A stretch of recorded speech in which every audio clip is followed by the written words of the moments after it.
Halo kawan-kawan, kembali lagi di channel Materi ASN, channel khusus membahas soal-soal P3K. Untuk video kali ini, kita akan membahas soal-soal P3K Pranata Hubungan Masyarakat, khususnya formasi Pranata Ahli Pertama Hubungan Masyarakat. Tentunya, soal-soal yang akan dibahas kali ini sesuai daftar materi pokok soal seleksi kompetensi teknis P3K 2023 PAN RB nomor B-275-M-SM 01.00/2023. Jadi kalian nggak perlu ragu-ragu. Untuk video yang ke-11 khusus ahli pertama Pranata Hubungan Masyarakat ini, kita akan membahas 10 soal-soal lengkap dengan pembahasannya. Sekadar mengingatkan untuk teman-teman yang sampai saat ini masih mencari penunjang belajar untuk persiapan ujian nanti, kami mau beri rekomendasi buku yang menurut kami worth it digunakan sebagai penunjang belajar kalian. Untuk linknya silakan cek kolom komentar. Sebelum masuk ke soal-soal, jangan lupa subscribe, like, dan share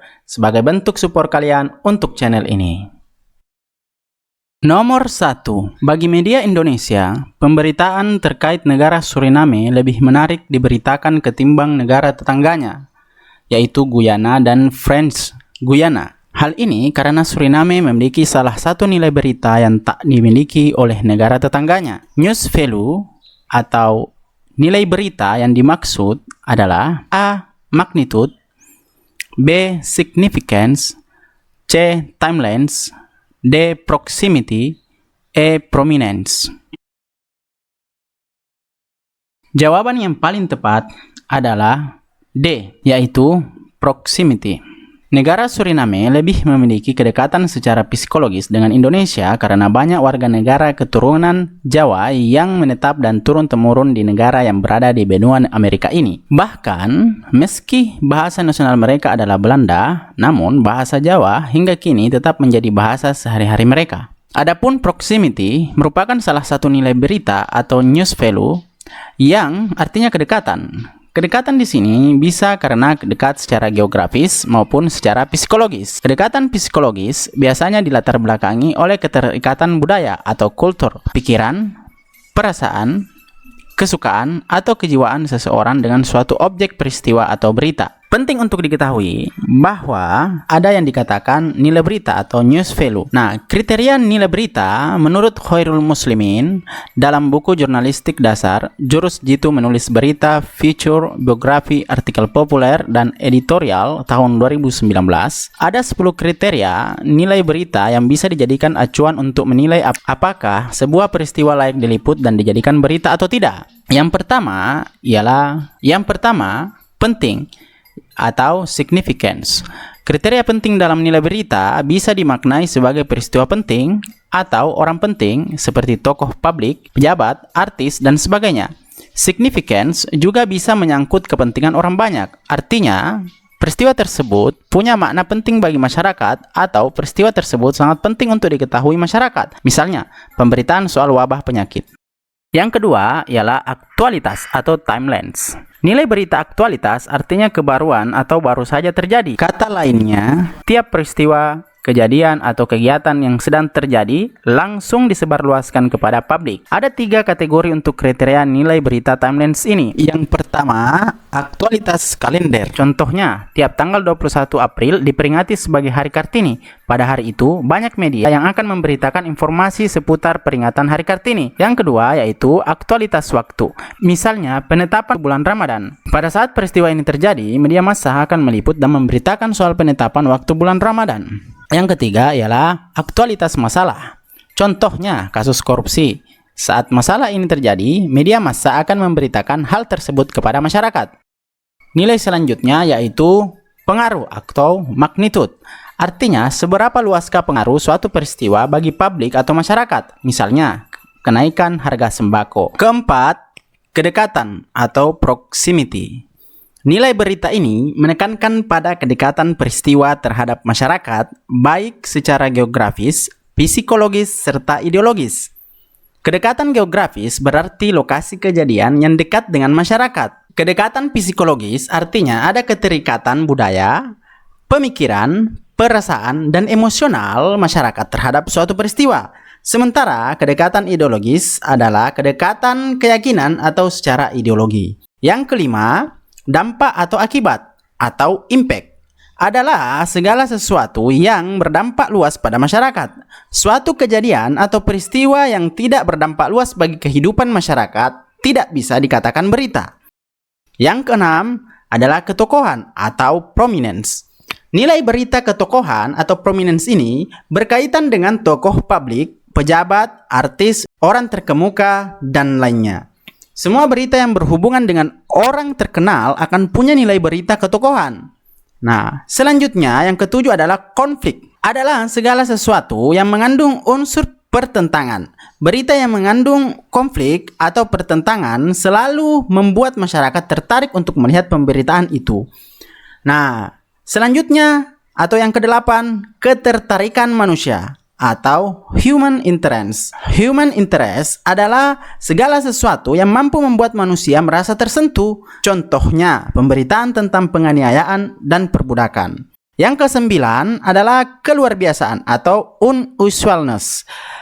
Peristiwa yang luar biasa, aneh, atau tidak lazim cenderung mengundang rasa penasaran masyarakat untuk membaca, mendengarkan, atau menonton pemberitaan tentang hal tersebut. Yang terakhir atau yang ke-10 yaitu kekinian. Kekinian masuk dalam nilai berita. Unsur kekinian atau currency adalah topik yang sedang hangat diperbincangkan publik serta masyarakat luas, sehingga lebih menarik perhatian masyarakat dibanding isu berita lainnya. Nomor 2. Perhatikan poin-poin berikut.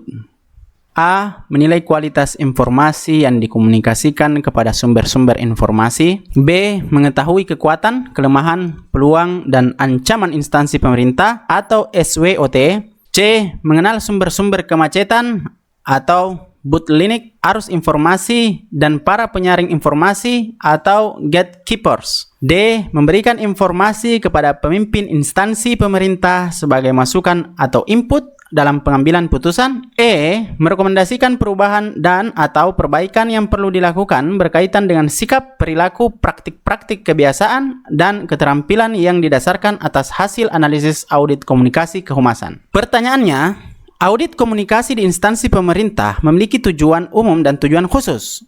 Dari kelima tujuan di atas, mana sajakah yang termasuk dalam tujuan khusus audit komunikasi? A. A, B, C. D.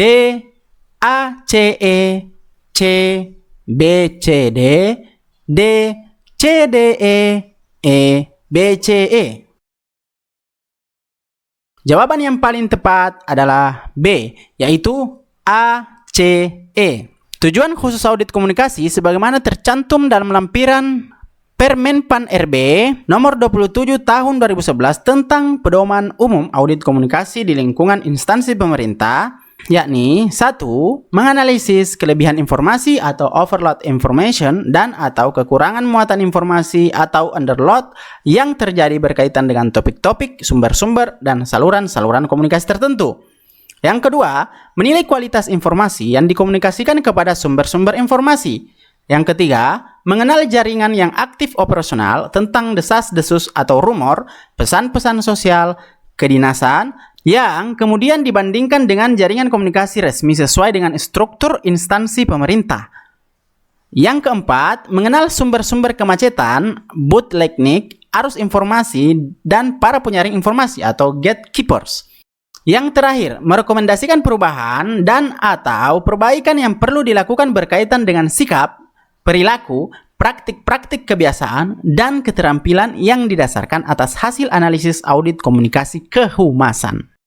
Nah, teman-teman bisa melihatnya secara detail dalam skrip Permenpan RB nomor 27 tahun 2011. Di sana dijelaskan dan diterangkan tentang tujuan audit komunikasi. Tujuan audit komunikasi dibagi menjadi dua, yaitu ada tujuan umum dan ada tujuan khusus. Untuk lebih detailnya, teman-teman bisa membaca Permenpan nomor 27 tahun 2011 atau kalian juga bisa melihatnya dalam tangkapan layar pada PowerPoint ini.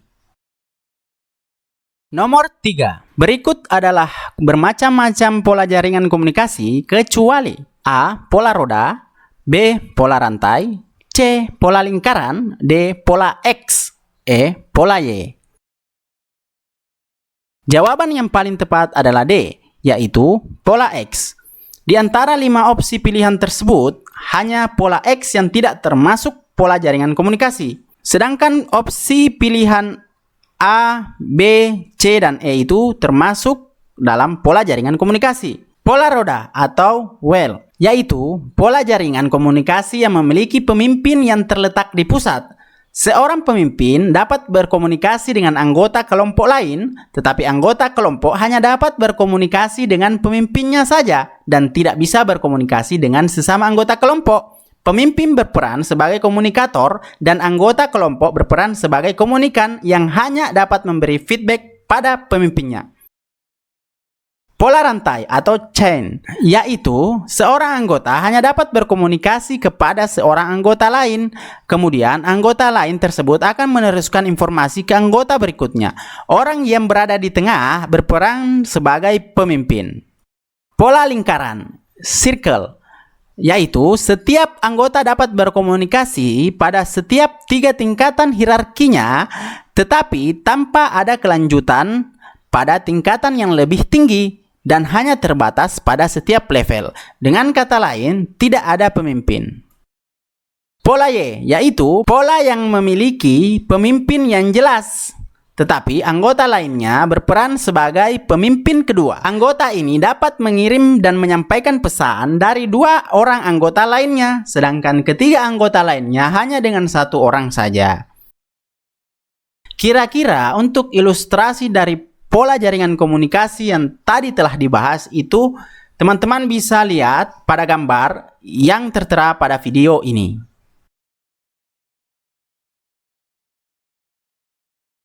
Nomor 4. Menurut Cutlip's Center and Broom, merencanakan program kehumasan harus didasarkan pada analisis lingkungan situasi dan kondisi sebagai berikut, kecuali A.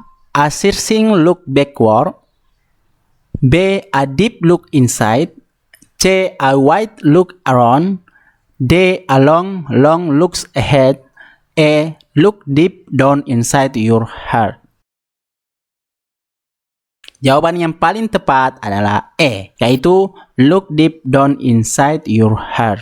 Perlu diketahui, menurut Cutlip dan Center dan Broom tahun 2000, perencanaan program PR harus didasarkan kepada analisis lingkungan situasi dan kondisi sebagai berikut. Yang pertama, a searching look backward, yaitu penelusuran masa lampau atau sejarah organisasi untuk menetapkan faktor-faktor yang memegang peranan penting dalam situasi yang sedang terjadi. Berikutnya, a deep look inside, yaitu penelaahan terhadap fakta-fakta dan pendapat yang dipertimbangkan, dipandang dari sudut tujuan organisasi dan kemampuan internal organisasi.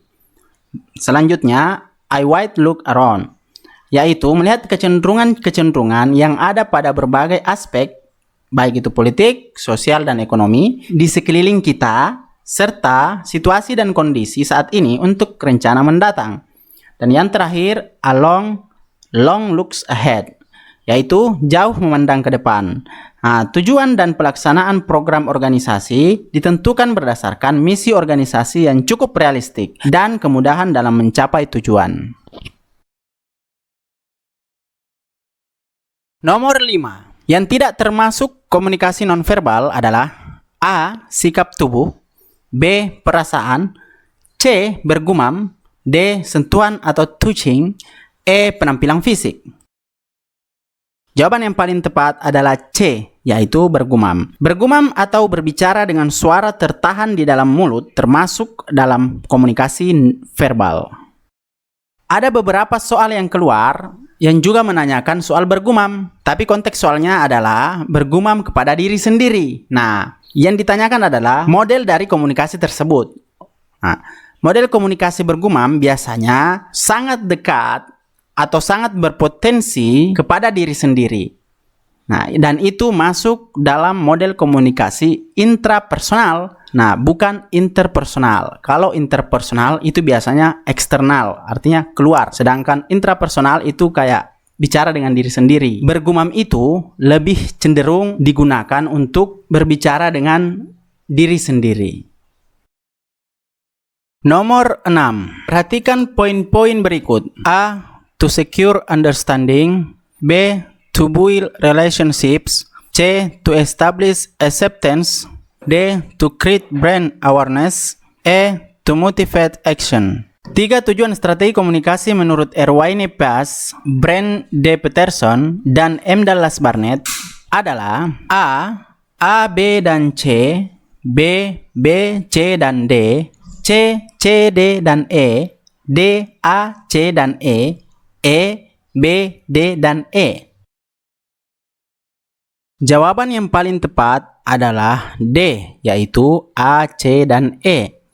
Menurut Erwin Pease, Brent D. Peterson, dan M. Dallas Barnett, dikutip dalam FND tahun 1984, halaman 35-36, menyatakan bahwa strategi komunikasi memiliki 3 tujuan, yaitu to secure understanding, atau memastikan pesan diterima oleh komunikan.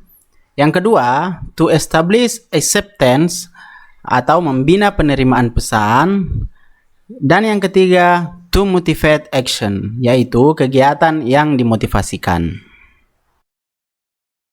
Nomor 7. Berikut adalah ruang lingkup strategi komunikasi menurut Quinn, kecuali A. Kejujuran, B. Keterbukaan, C. Keamanan, D. Objektif, E. Inisiatif. Jawaban yang paling tepat adalah B, yaitu keterbukaan. Menurut Quinn, ada 7 hal yang menjadi ruang lingkup strategi komunikasi, dan strategi komunikasi harus mencangkup ke-7 hal ini agar komunikasi menjadi efektif. Yang pertama ialah objektif, di mana strategi komunikasi harus objektif dan bisa mencapai keseluruhan tujuan yang telah ditentukan. Tujuan komunikasi tidak harus dicatat secara tertulis, melainkan dapat dipahami agar bisa menjadi panduan untuk bersikap. Yang kedua ialah inisiatif, yaitu strategi komunikasi merupakan perencanaan komunikasi yang dirancang untuk mencapai tujuan tertentu, sehingga kitalah yang memulai. Kita yang harus memiliki inisiatif untuk memulai, bukan merespons stimulus yang ada. Yang ketiga ialah konsentrasi, di mana susunan strategi komunikasi harus berfokus dan menerapkannya dengan konsentrasi yang cukup agar tujuan dapat tercapai. Selanjutnya, fleksibilitas, di mana realita memang tidak selalu sesuai dengan apa yang kita pikirkan. Seringkali, berbagai hambatan muncul dan menghalangi tercapainya tujuan. Untuk itu, kita perlu menyiapkan berbagai rencana lain dan membuat rencana yang fleksibel agar dapat menyesuaikan kondisi di lapangan. Yang kelima, yaitu pemimpin yang berkomitmen dan mengkoordinasi. Perlu ada seseorang yang dapat mengarahkan agar masing-masing elemen dapat berintegrasi dan terarah. Yang keenam, yaitu kejujuran. Menyusun strategi dengan jujur tentang kelemahan, kekuatan, dan ancaman yang dimiliki oleh diri sendiri akan mempermudah penyusunan. Selain itu, memberi informasi yang jujur dan tidak mengada-ngada kepada khalayak adalah hal yang penting. Dan yang terakhir atau yang ketujuh yaitu keamanan, di mana memastikan bahwa susunan strategi memiliki rencana keamanan. Selain itu, rencana yang kita miliki tidak membahayakan siapapun. Jadi, selain memastikan bahwa keamanan untuk ke internal sendiri, juga pada ranah eksternalnya. Nomor 8. Pranata Humas merupakan jabatan fungsional tertentu yang kenaikan pangkatnya disyaratkan dengan sistem angka kredit. Salah satu kegiatan yang dapat menyumbang angka kredit tersebut adalah melakukan penelitian di unit kerja kehumasan. Jika yang menjadi objek penelitian adalah aspek komunikasi organisasi, maka salah satu teori yang sangat relevan untuk digunakan dalam penelitian tersebut adalah A. Teori spiral keheningan atau Spiral of Silence Theory. B. Teori struktural klasik. C. Teori imperialisme budaya atau Cultural Imperialism Theory. D. Teori agenda setting. E. Teori penggunaan dan kepuasan atau Use and Gratification Theory. Jawaban yang paling tepat adalah B, yaitu teori struktural klasik. Teori struktural klasik menjelaskan bahwa organisasi digambarkan sebagai sebuah lembaga yang sentral akan tugas-tugasnya, serta memberikan petunjuk mekanis strukturalnya yang bersifat kaku, monoton, dan tanpa inovatif. Terdapat 4 kondisi pokok dari teori ini, yaitu kekuasaan, saling melayani, doktrin, dan disiplin. Nah, adapun opsi A, C, dan E merupakan teori yang biasa dipakai dalam penelitian komunikasi massa. Untuk teman-teman yang ingin melihat penjelasan dari opsi A, C, dan E, teman-teman bisa menonton pada video-video sebelumnya, khususnya yang membahas tentang teori-teori komunikasi. Nomor 9. Perhatikan poin-poin berikut. A. Model komunikasi interaksional. B. Model Fishbane. C. Model komunikasi linear atau one-way communication. D. Model goal of directed behavior. E. Model komunikasi transaksional. Pertanyaannya, dari 5 jenis model komunikasi di atas, manakah yang relevan untuk kajian komunikasi organisasi? A. A, B, C. B. A, C, dan E. C. B, C, dan D. D. C, D, dan E. E. B, D, dan E. Jawaban yang paling tepat adalah B, yaitu A, C, dan E. B dan D lebih relevan untuk kajian komunikasi pemasaran. Nomor 10. Berikut adalah model-model komunikasi linear yang relevan sebagai bahan kajian komunikasi organisasi adalah sebagai berikut. Kecuali A. Model komunikasi Shannon dan Weaver. B. Model komunikasi Laswell. C. Model komunikasi Osgood dan Scrum. D. Model komunikasi SMCR Berlo. E. Model komunikasi Aristoteles. Jawaban yang paling tepat adalah C, yaitu model komunikasi Osgood dan Scrum. Perlu diketahui bahwa model Osgood dan Scrum merupakan model komunikasi yang merujuk pada model komunikasi interaksi, bukan merujuk pada model komunikasi linear. Nah, pembahasan ini ada di soal part 10 tentang model komunikasi Osgood dan Scrum serta jenis-jenis model komunikasi lainnya. Sekian pembahasan soal-soal untuk video kali ini. Sekali lagi jangan lupa subscribe, like, and share. Semoga bermanfaat. Thanks for watching.